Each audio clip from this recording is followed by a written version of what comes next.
1 in 5 workers who report a safety violation in the United Kingdom face some form of retaliation within 6 months. I became one of them on a Monday morning in March when I reported a fault that could have killed someone, and by the following Friday I had a performance improvement plan on my desk with targets I had never been given before in 11 years of service. The fault was a pressure release valve on line 3 that had been flagging errors for 6 weeks. I'd reported it through the internal system 4 times. The maintenance log showed it had been acknowledged and deferred on each occasion. On the morning I escalated it formally to the Health and Safety Executive, the regulatory body that oversees workplace safety compliance. The valve was still in place, still flagging, and still being operated around. I filled in the external report at 6:40 in the morning before my shift started. By the afternoon my site manager, a man I will call Gary, had called me into a meeting I had not been scheduled for and told me that my conduct had created a difficult situation for the site. My conduct. The performance improvement plan arrived on my desk the following Friday in a sealed envelope with my name on it. It listed 6 targets. I had been formally assessed against 0 of them in the previous 11 years. They had been invented for the document. The retention anchor is this: the HR administrator who processed that paperwork, a woman called Sandra, methodical and deeply uncomfortable with what she had been asked to do, had kept a copy. Not because she was planning to use it, because she kept copies of everything, had done so for 9 years, and something about the speed and specificity of that particular document made her put it in a folder she kept at home rather than in the office archive. My name is Alan. I had worked at that factory for 11 years. I had a clean record, 3 commendations for safety compliance, and a reputation among the floor supervisors as the person who knew where every fault was before the fault knew it existed. I was not a difficult employee. I was, until the Monday of that week, considered a reliable one. Gary had been site manager for 2 years. He had come from a different site with a different culture, one where safety reports were handled internally, where escalation to external bodies was considered a failure of management rather than a legal right of employees. He was not a cruel person. He was a person who had been promoted for keeping things quiet and who had learned to see people who did not keep things quiet as problems to be managed. That is the dimension I owe him. It does not make what he did legal. The physical object that carried everything in that period was the performance improvement plan document itself. I kept it in my car, not because I needed it close, because I could not bring myself to put it anywhere that felt like home. It sat in the passenger footwell in a plastic wallet for 4 months. This document that described 11 years of competent work as requiring improvement, and every time I got into the car I did not look at it, but I knew it was there. My solicitor was a woman called Rachel, employment law specialist, with the particular patience of someone who knows how these cases are built and is not in a hurry.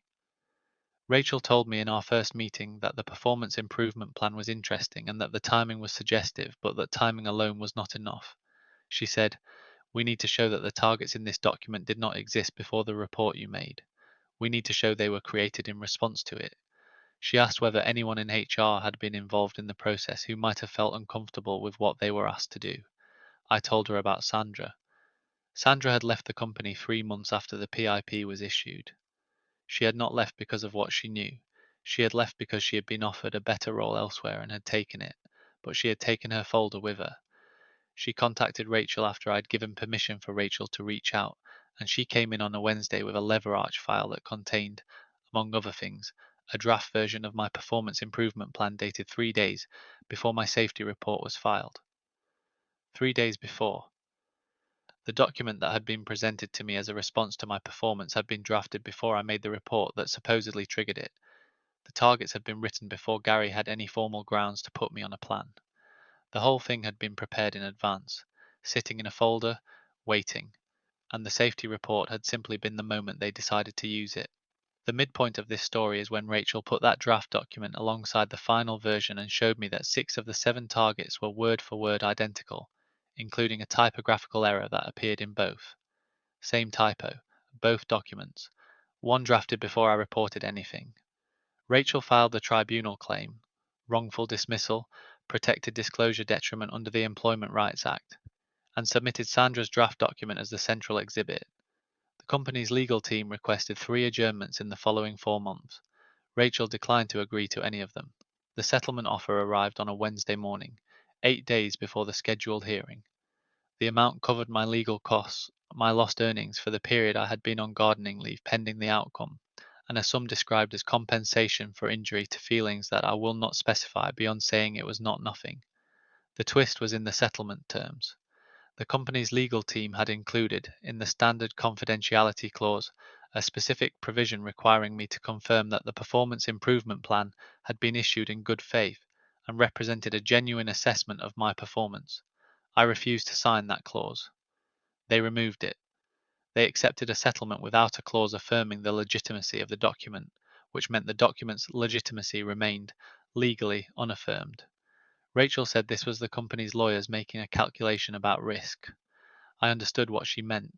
A document that had been drafted before the report it was supposedly responding to was not a document any competent legal team wanted affirmed under a settlement agreement.